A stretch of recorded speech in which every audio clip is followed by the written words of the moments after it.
თეთრ სახლში ამერიკის შეერთებული შტატების პრეზიდენტისა და უნგრეთის პრემიერ-მინისტრის შეხვედრაზე დონალდ ტრამპმა და ვიქტორ ორბანმა რამდენიმე საკითხი განიხილეს. საუბარი შეეხო უკრაინაში რუსეთის სრულმასშტაბიან ომს, ვლადიმერ პუტინისა და დონალდ ტრამპის შესაძლო შეხვედრას ბუდაპეშტში, ასევე რუსული ნავთობის შეძენაზე ვაშინგტონის მიერ დაწესებულ სანქციებთან დაკავშირებულ თემებს.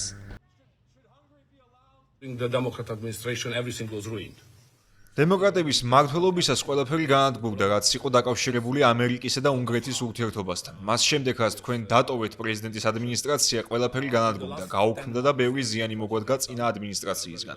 ჩვენ ძალიან მადლიერები ვართ ყველაფრისთვის, რაც თქვენ ბოლო 10 თვის განმავლობაში გააკეთეთ. თქვენ ყველაფერი გამოასწორეთ, აღადგინეთ ურთიერთობის ძველი დონე. ახლა ვართ იმ დონეზე, როდესაც შეგვიძლია ახალი თავი დავიწყოთ ორმხრივ ურთიერთობებში.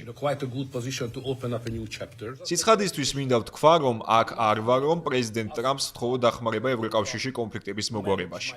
ეს ჩვენი საქმეა და ამას გავაკეთებთ. რაც გვჭირდება, ეს არის ამერიკასა და უნგრეთს შორის ურთიერთობების ოქროს ხანის დაწყება. ევროპის პრემიერ-მინისტრებს შორის მე ამ თანამდებობას ყველაზე დიდი ხნის განმავლობაში ვინარჩუნებ. მე გავუძელი სხვა პრემიერებს, რომლებიც თავს გვესხმოდნენ ჩვენ და დარწმუნებული ვარ, რომ მოვახერხებთ წარმატებულად გავუმკლავდეთ სხვა სირთულეებსაც. მინდა მკაფიოდ განვაცხადო, რომ ჩვენ ვართ ევროპის ერთადერთი ხელისუფლება, რომელიც საკუთარ თავს მიიჩნევს თანამედროვე ქრისტიანულ მთავრობად. ყველა სხვა დანარჩენი ხელისუფლება ევროპაში არის მემარცხენე ლიბერალების. 2010 წლიდან ვცდილობთ გავაკეთოთ სხვებისგან განსხვავებული რამ, როგორც თეორიულ, ისე პრაქტიკულ დონეზე. ჩვენ ვართ, ასე ვთქვათ, ევროპის განსხვავებულობის განსაკუთრებული კუნძული ლიბერალიზმის ოკეანეში. საკუთარ თავს მივიჩნევთ თანამედროვე ქრისტიანულ მთავრობად.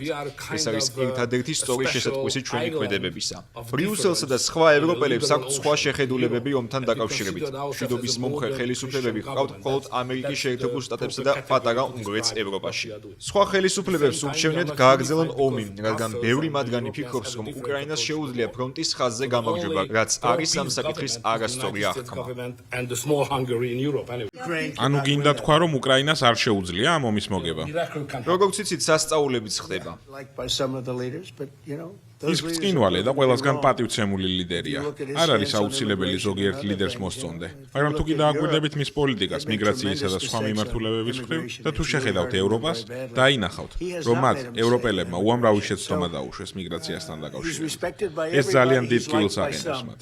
ამ კაცს კი არ დაუშვია შეცდომა. შემიძლია გითხრათ, მე მომწონს ის და პატივს ვცემ. უნგრეთს სწორად მართავენ და ამიტომაც ის წარმატებას მიაღწევს მომავალ არჩევნებშიც.